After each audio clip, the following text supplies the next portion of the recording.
Let me tell you a story. This one's it's a few decades old, but this man was considered a stock trading genius in his day. William O'Neill was born during the hard times of the Great Depression. He was born in Oklahoma, right in the heart of the Dust Bowl. And so he grew up around those hard times. History doesn't tell us much about how he grew up. I don't know.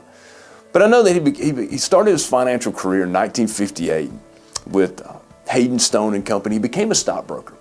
And in 1962 and 63, he parlayed $5,000 into $200,000, going short Corvette, long Chrysler, and long Syntex. And in 1964, he took that money and he bought a seat on the New York Stock Exchange and he formed an investment company. He went on to do some pretty interesting things when it comes to financial education. He started a newspaper in the 1980s. It's still around today. That's the Investor's Daily.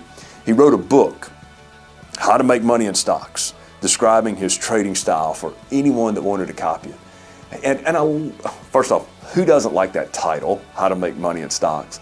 But I love the idea that this successful investor, who is very successful, also would just freely give away his investment style. And a lot of times when we see somebody just freely giving away their investment style, some red flags start to go up because we wonder, well, if he's any good at making money investing, why didn't he just stick with that instead of documenting how he does it for all the world to see? I think it's pretty cool that he was willing to document it and give it away. And I've actually found that a lot of traders and a lot of investors are that way. They like educating as well. And so it's his CAN-SLIM approach. How about that for a name?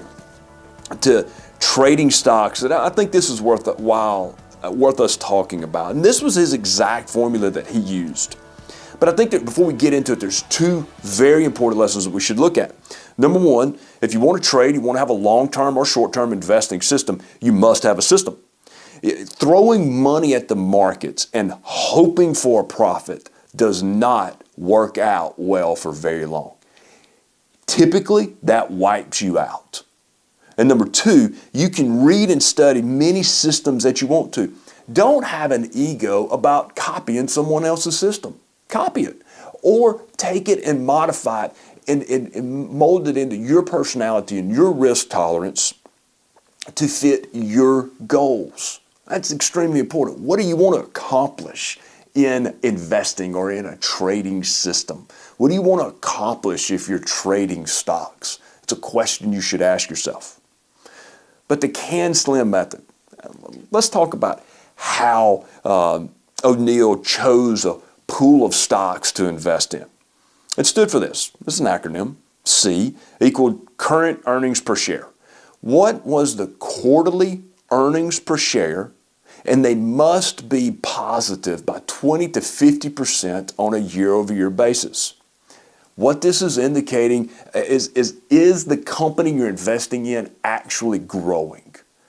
That tends to weed out bad companies that are poor performers as a company, but are getting a lot of press and they're running up in the stock market. A stood for annual earnings per share. Kind of the same idea here, but it was two different methodologies. Annual earnings per share must be in the top 5% of all stocks. So the stock and the company had to already be a winner.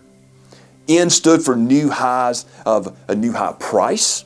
This being a pure trend following breakout system, looking for a new high price of that stock, or a new product or a new service that was going to create a buzz and a lot of buyers of the stock. S stood for shares outstanding. This one would need to be modified from O'Neill's original formula because it was in the 1980s. But he was searching for small to medium companies with that upward trajectory, and so that he could get in on the early side of the trend. L stood for a leader, not laggard, leader. Pick leading stocks with high relative strength values. And that meant pick winners. Don't bet on a loser becoming a winner.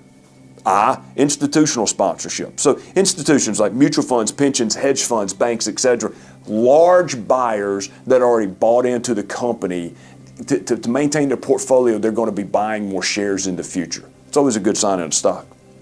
M stood for the market. Study the overall market direction. Move with it.